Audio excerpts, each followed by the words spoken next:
tumepewa vipawa ili kusaidiana. Bwana Yesu asifiwe sana. Aha. Twende tena tuangalie swali jingine. Swali jingine nasema, je, Roho wa Bwana ana uwezo wa kuonekana?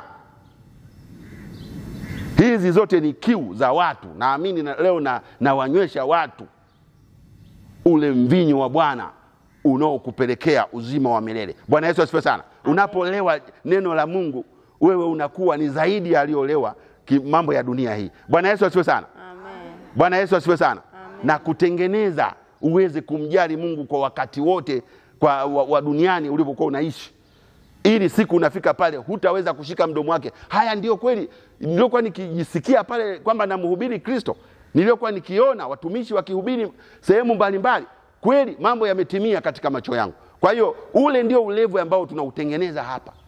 Ulewe habari za Mungu, sio za mambo ya dunia haya. Bwana Yesu asifiwe sana. Amen. Mungu ni mwema. Amina. Kwa hiyo anasema, je, Roho wa Bwana ana uwezo wa kuonekana? Jibu, ndio.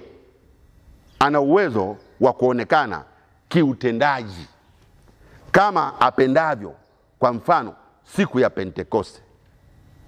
Bwana Yesu asifiwe. Amen. Ana uwezo wa kuonekana kama apendavyo. Kwa sababu ni Mungu. Yeye ni muumbaji.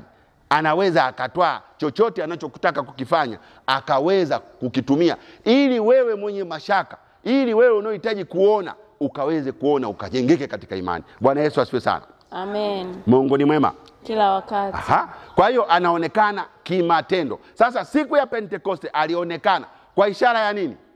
Ya ndimi. Ya ndimi za moto. Na ilitua kwa kila mmoja. Sio kwamba iliwafunika kama bibi la moto, hapana. Ile ndimi ilitua kwa mtu, ilitua kwa mtu, ilitua kwa mtu, na wote wakaweza kufundishwa lugha ya dunia kuwaendea mataifa. Bwana Yesu asifiwe sana. Amen. Mahali hapa panafanana kabisa na somo letu la kwanza, Mathayo 28:19. Enendeni ulimwenguni kote mkawafanye mataifa kuwa wanafunzi, mkiwabatiza kwa jina la Baba na la Mwana na la Roho Mtakatifu. Sasa lile kusudio lilikuja kutimia siku ya 50, siku ambayo Bwana alipata kuondoka. Mungu ni mwema. Roho alivyokuja, alikuja kutua kwa kila mmoja mwenye imani ya nani? Ya Kristo. Amen. Amen. Bwana Yesu asifiwe sana. Amen. Kwa hiyo wakanena kwa lugha. Palikuwa na Wakirene pale, palikuwa na Waturuki pale, palikuwa na Wayunani mbalimbali, palikuwa Waebrania walikuwepo pale. Kila mtu akasikia kwa lugha yake. Sasa hivi ndivyo anavyoonekana Roho Mtakatifu. Anaweza akaonekana. Mungu ni mwema. Kila wakati. Hata mstari unaokuja mbele kwamba